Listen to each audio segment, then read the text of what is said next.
Like I said, this is lesson 271. So if you want to open your book to that, or if you need a copy of the section, I think everybody's got their book. Um, Again, what a very simple lesson where it says, and this first one is just the truth of what we do every day. It's telling us each day, each hour, every instant of the day, you choose, I choose what I want to look upon. What do you want to look upon today? What I want to hear. What do you want to hear? The witnesses to what I want to be the truth for me. What do I want to be the truth for me?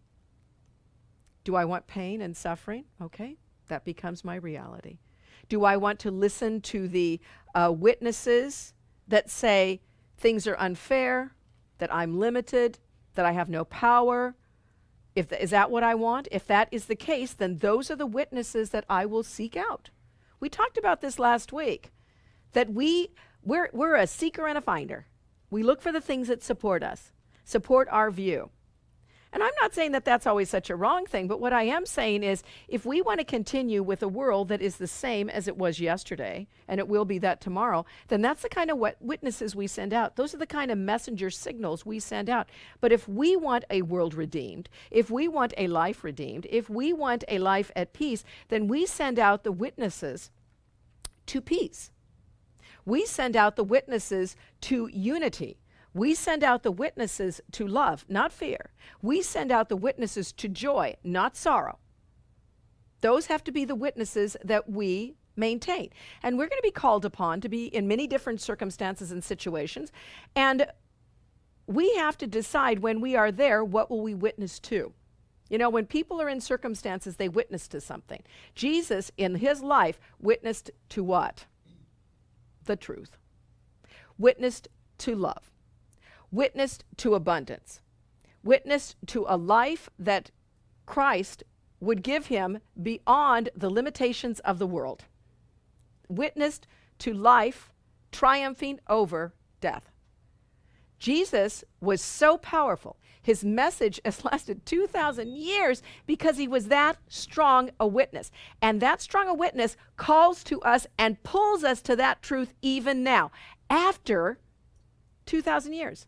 That's amazing, isn't it? Isn't that amazing? That's how strong the witnesses were. What do you witness to? Is it saying every day you choose? You choose what you want to look upon. You're just not prey to what happens during the day. You choose. You choose. You get up and say, oh, today's a good day to suffer.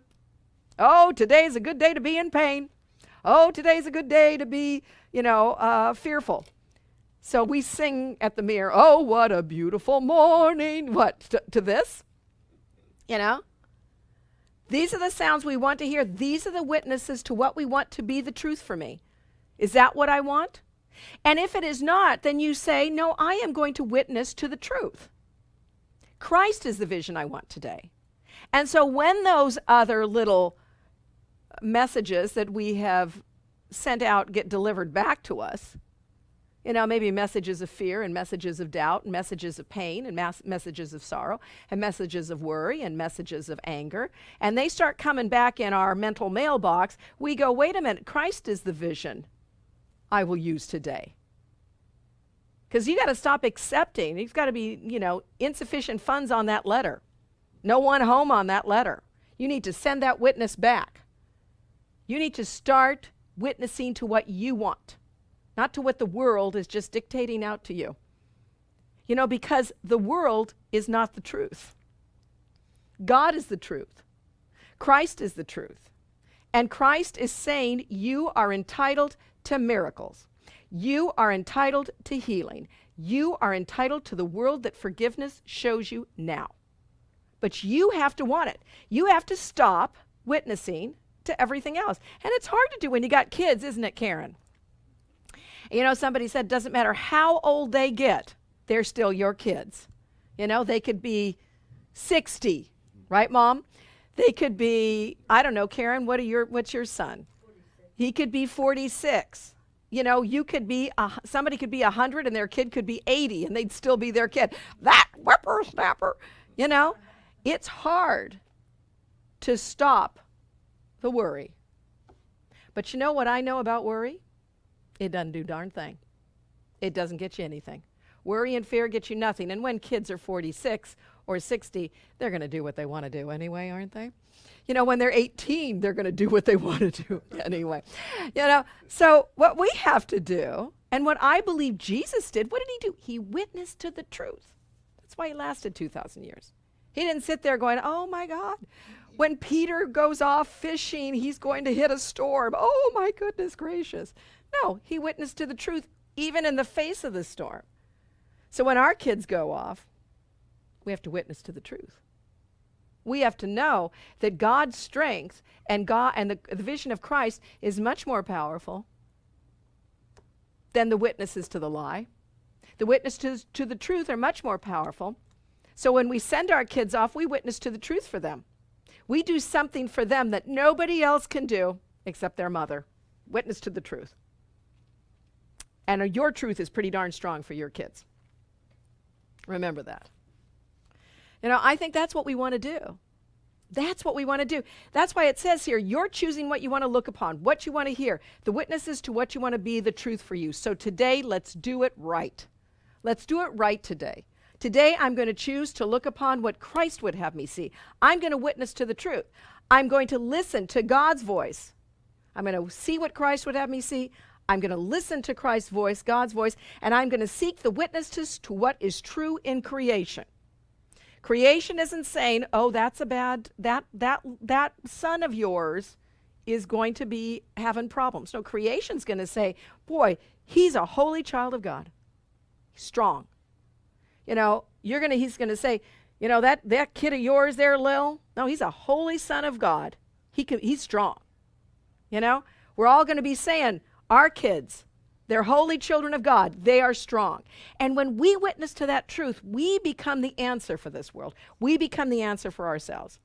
I know that from my child every time he pulls out of the driveway. I have to know that he will arise in glory and allow the light in him to shine upon the world throughout the day. You know, because me holding fear for him does him no good. Is that the messenger I want to send out to return back to me? No. I want to send the strength for him. And then it says this next line, it says, in Christ's sight. I love this line, the third line. It says, in Christ's sight. So in Christ's vision, same idea. The world, and look at that, the world, which is an illusion, right? Not our reality, and God's creation meet. And what happens? And as they come together, all perceptions disappear. See, Christ's sight is so much stronger than the illusions of the world. Truth will reign. So when you bring the perception of Christ's vision into this experience, the world cannot withstand it. And perception disappears. When perception disappears, what we have, as the Course would say, is no longer perception, but the truth. And isn't that what we want? Isn't that what we want for our kids? Isn't that what we want for everybody's kids? That's what this is saying. I think that's a powerful line. When we bring Christ's vision into this experience, the world and God's creation meet. When you meet this world on your terms, not the world's terms, you're meeting this on the terms of truth, not illusion. You're bringing the illusions to the truth, and Christ is meeting them, and what happens? He says, what is not true is sifted out, and only truth prevails.